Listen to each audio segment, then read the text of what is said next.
In navigating the year 2026, the USA markets face a unique set of risks and challenges.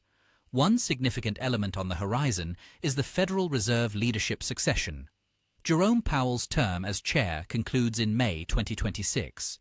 This introduces what experts call succession risk and could potentially create instability in the Treasury market, especially if a nominee perceived as less independent is chosen. Meanwhile, the technological rivalry with China takes an intriguing turn. Reports have surfaced of China prototyping its own EUV lithography machines. This development represents a structural threat to the dominance of Western semiconductors and may trigger a massive revaluation of US big tech companies.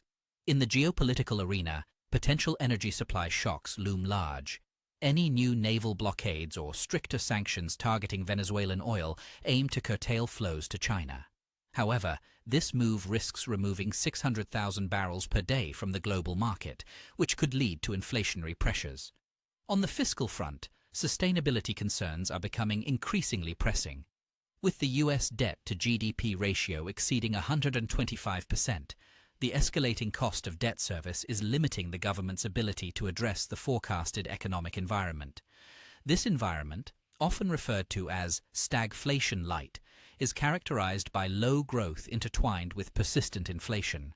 Further challenges in 2026 include market exhaustion and valuation fatigue. The S&P 500 enters the year after an unusual three-year period referred to as a Triple Crown rally. With historically high valuations and low market breadth, the index is highly susceptible to a rotation out of top stocks. Finally, a global liquidity drain is anticipated. The Bank of Japan is set to begin offloading its 534 billion ETF portfolio starting January 2026. This action could trigger a sudden stop to the cheap leverage that has fueled recent US market gains. For those interested in diving deeper into these developments, we encourage you to check the link provided to read the full report.